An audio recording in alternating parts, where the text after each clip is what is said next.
അതുപോലെയും ആരോഗ്യവകുപ്പിന്റെ നേട്ടങ്ങൾ തന്നെ സർക്കാരിന്റെ ഏറ്റവും വലിയ നേട്ടങ്ങളായി സർക്കാർ ഇടതുമുന്നണി എടുത്തു കാണിക്കുന്നുണ്ട്.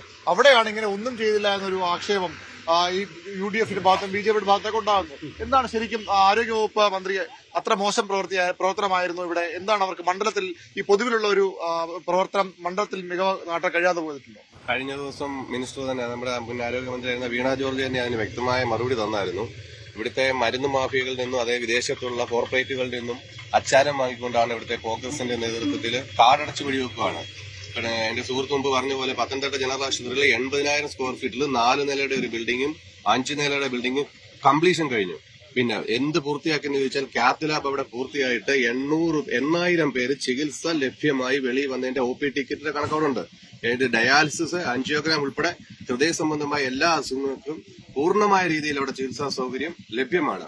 അപ്പൊ കാടടച്ച ഒരു പുകമറ സൃഷ്ടിക്കുന്ന രീതിയാണ് ചെയ്യുന്നത്. ഇന്ന് കേരള സംസ്ഥാനമാണ് നമ്മുടെ ഇന്ത്യയിൽ ഏറ്റവും കൂടുതൽ സൗജന്യ ചികിത്സ കൊടുക്കുന്നത്. കഴിഞ്ഞ 5 വർഷത്തിനുള്ളിൽ 25 ലക്ഷം പേർ OP ടിക്കറ്റ് എടുത്ത് ഇന്ന് കേരളത്തിൽ ചികിത്സ ലഭ്യമാക്കിയതുണ്ട്. ഏകദേശം 8,136 കോടി രൂപയുടെ ചികിത്സാ സംവിധാനം സർക്കാർ സാധാ ജനങ്ങൾക്ക് വേണ്ടി കൊടുത്തത് ഈ ഭരണകാലത്താണ്. അപ്പൊ 8,000 കോടി രൂപയൊക്കെ പ്രൈവറ്റ് മേഖലയിൽ പോകേണ്ടത് ഗവൺമെന്റ് മേഖലയിൽ പോകുമ്പോൾ ഇവിടുത്തെ കോർപ്പറേറ്റുകളായ ഹോസ്പിറ്റലുകളിൽ നിന്ന് പലതും വിദേശ കമ്പനികൾ ഏറ്റെടുത്തിരിക്കുകയാണ്. അപ്പൊ അവരുടെ നേതൃത്വത്തില് വീണ ആരോഗ്യമന്ത്രിക്കെതിരെ ഒരു പുകമറ സൃഷ്ടിച്ചുകൊണ്ട് പോവുകയാണ്. കോഴഞ്ചേരി പാലം 4 കേസ് കൂടി ഇനിയുണ്ട് തീരാന്. അതുകൊണ്ടാണ് അത് പൂർത്തിയാകാതെ കിടക്കുന്നത്. അബാൻ പാലം ഇത് എല്ലാരും പറയുന്നത് തീർന്നില്ലെന്ന്. പക്ഷെ ഞാൻ ചോദിച്ചോട്ടെ, തീർന്നില്ലെന്ന് പറയാനെങ്കിലും ഒരു പാലം ഉണ്ട് ഇവിടെ. ഇത് പത്തനംതിട്ട ജില്ലയിൽ ആദ്യത്തെ മേൽപ്പാലമാണ്. ഈ റിംഗ് റോഡ് പണ്ട് ഒരു 15-20 വർഷം മുമ്പ് പ്ലാൻ ചെയ്തപ്പോ എല്ലാരും പറഞ്ഞു പത്തനംതിട്ടയ്ക്ക് എന്തിനാ റിംഗ് റോഡ്, അഴിമതിയാണെന്ന് പറഞ്ഞു. ഇന്ന് ഈ റിംഗ് റോഡ് പത്തനംതിട്ടയുടെ ജീവനാടിയാണ്. അതേപോലെ ഈ മേൽപ്പാലം ഇതൊരു ദീർഘവീക്ഷണമാണ്. അടുത്ത 10 വർഷത്തിനുള്ളിൽ ഇത് പ്രധാന ഇവിടുത്തെ ആശ്രയ കേന്ദ്രമായിട്ട് മാറും.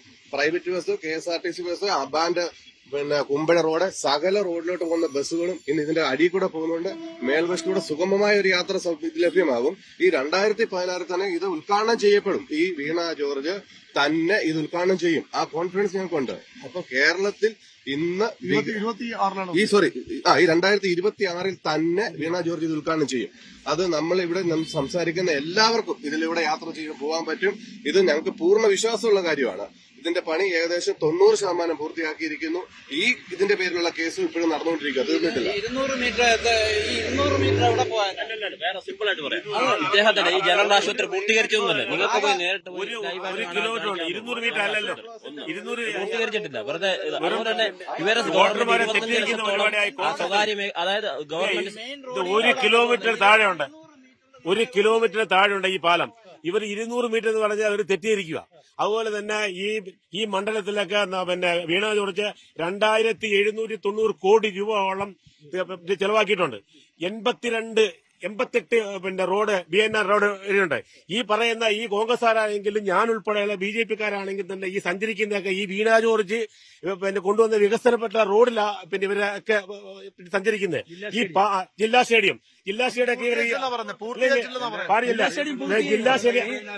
സ്റ്റേഡിയത്തിന്റെ കാര്യം പറയുകയാണെങ്കിൽ MOI പിന്നെ പത്തനംതിട്ട മുനിസിപ്പാലിറ്റി UDF MOI കൊടുത്തിരുന്നെങ്കിൽ ഇന്ന് കായികപരമായിട്ട് കേരളത്തിൽ ഏറ്റവും വലിയ സ്റ്റേഡിയം ആയി പോനെ. പക്ഷെ അതിന് ഏറ്റവും കാവൽ തടസ്സം നിന്നത് UDF-ന്റെ പിന്നെ ഭരണസമിതിയാ, പിന്നെ മുനിസിപ്പൽ ഭരണസമിതിയാ. അന്ന് MOI കൊടുത്തിരുന്നെങ്കിൽ ഇന്ന് പിന്നെ കേരളത്തിലെ ഏറ്റവും വലിയ സ്റ്റേഡിയം ആയി പോയത്. അതുകൊണ്ടാണ് KSRTC ഇവിടെ ഇപ്പൊ ഇന്ത്യയിൽ എവിടെ വേണമെങ്കിലും ഈ സ്റ്റാൻഡിൽ നിന്ന് ഇന്ത്യയിൽ എവിടെ വേണമെങ്കിൽ യാത്ര ചെയ്യാൻ പറ്റും. നേരത്തെ ആണെങ്കിൽ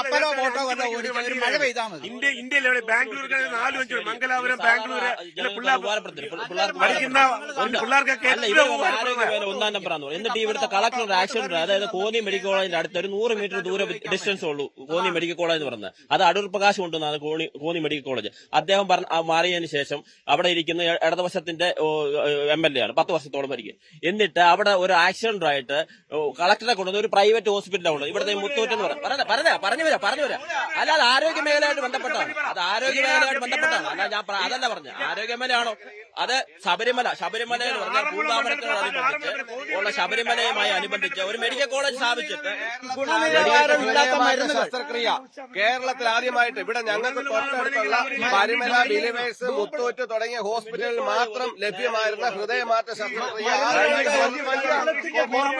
കടക്കാരോട് ചോദിച്ചാൽ വളരെ നഷ്ടത്തിലാണ് ഓടിക്കേണ്ടത്. ദുരിതവും നഷ്ടമാണ് ഈ കടക്കാരൊന്നും നിങ്ങൾ എടുക്കണം. കടക്കാർ ദുരിതത്തിലാണ്. അരുണ, ഒരുപക്ഷെ ഈ വീണ ജോർജ് എന്ന ഒരു വ്യക്തിയുടെ വ്യക്തി അധിക്ഷേപം ഏറെ നേരിടുന്നു എന്ന വരാം അതിലേക്ക് വരാം.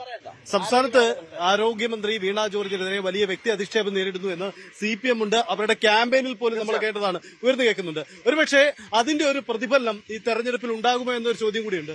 വീണ ജോർജിനെതിരെ വ്യക്തിപരമായ അധിക്ഷേപം നടത്തുന്നു എന്ന ആക്ഷേപം അവർക്കുണ്ട്. ആ ആക്ഷേപം ഒരു പരിധി കഴിഞ്ഞു പോയില്ലേ? ഇപ്പൊ KSU പ്രവർത്തകരുടെ അവരാക്രമിച്ച പോലെയുള്ള പരാതിയുണ്ട്, അവർ കോളറിട്ട് നടന്ന് അവർക്ക് ആരോഗ്യ പ്രശ്നങ്ങൾ ഉണ്ടായിട്ടുണ്ട്. അപ്പോൾ ഒരു സ്ഥാനാർത്ഥിയെ അങ്ങനെ വ്യക്തിപരമായി അധിക്ഷേപിക്കുന്നത് യഥാർത്ഥത്തിൽ രാഷ്ട്രീയ നഷ്ടം നിങ്ങൾക്ക് ഉണ്ടാക്കില്ല. കോൺഗ്രസിന്റെ ഒരു പ്രവർത്തകരും KSUക്കാരായാലും യൂത്ത് കോൺഗ്രസ് ആയാലും ഞങ്ങൾ ആരും വീണ ജോർജിനെ വ്യക്തിപരമായിട്ട് ആക്ഷേപിച്ചിട്ടില്ല.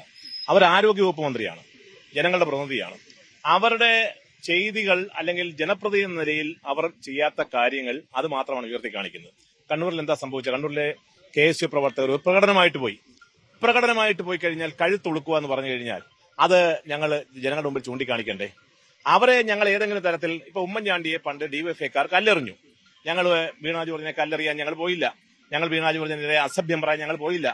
ഞങ്ങൾ ഒരു കാര്യത്തിനും പോയില്ല. ഞങ്ങൾ ഇവരുടെ പ്രവർത്തനങ്ങളിൽ ഇല്ലായ്മ അല്ലെങ്കിൽ ഇവർ ഈ നാട്ടിലെ ജനങ്ങളോട് കാണിക്കുന്ന ജനവിരുദ്ധ സമീപനങ്ങൾ അതുമാത്രം തുറന്നു കാണിക്കുകയും മുദ്രാവാക്യം വിളിക്കുകയും കരിങ്കൊടി പ്രകടനം നടത്തുന്നതല്ലാതെ ഞങ്ങൾ എവിടെയാണ് ആക്രമിക്കാൻ പോയത്?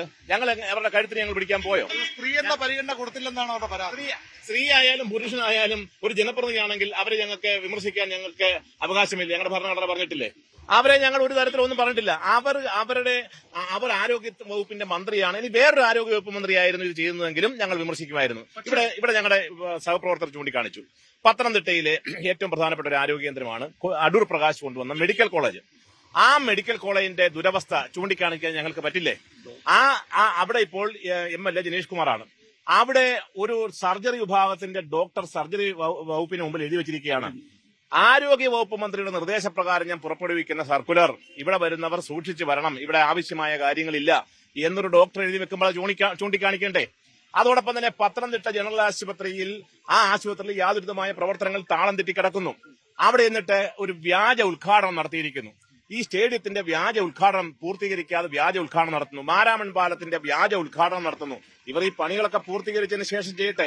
ഇവിടെ എന്റെ സുഹൃത്ത് പറഞ്ഞൊരു പാലം പണിയാൻ കുറച്ച് നാളെടുക്കും ഞങ്ങൾക്കറിയാം. പക്ഷെ 5ഉം 10ഉം വർഷം ഒരു പാലം പണിഞ്ഞ് ജനങ്ങളെ ദുരിതത്തിലാക്കുന്നത് ഞങ്ങൾക്ക് ചൂണ്ടിക്കാണിക്കണ്ടേ?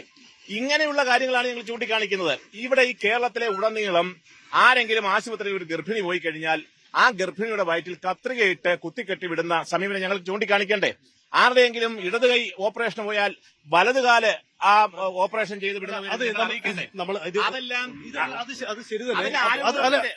പക്ഷെ അത് പറയുമ്പോഴും സംസ്ഥാനത്തെ സർക്കാർ ആശുപത്രികളിൽ ചികിത്സാ പിഴവുണ്ട്. അത് സ്വകാര്യ മേഖലകളിൽ നിരന്തരം സംഭവിക്കുന്നുമുണ്ട്. പക്ഷേ അതിന്റെ പേരിൽ ഒരു വ്യക്തിയെ മാത്രം നിരന്തരമായി റോഡ് തടയുന്നു, അവർക്കേറെ അക്രമം നടത്തുന്നു, അങ്ങനെ ഒരു സംഭവം ഉണ്ടായി. അതൊക്കെ പറയാൻ ഇവർക്ക് അവകാശമുണ്ടോ? ഒരു സാധുവായ ഒരു മുഖ്യമന്ത്രി കേരളത്തിലെ ജനങ്ങളെ സഹായിച്ച ഒരു മുഖ്യമന്ത്രി ഉമ്മൻചാണ്ടി, ആ ഉമ്മൻചാണ്ടി പൊതുനിരത്തിൽ കൂടി പോകുമ്പോൾ അദ്ദേഹത്തെ കല്ലെറിഞ്ഞ ആളുകളാണ് ഇവര്. കൂടുതൽ വാർത്തകൾക്ക് News 18 Keralam YouTube channel subscribe ചെയ്യുക.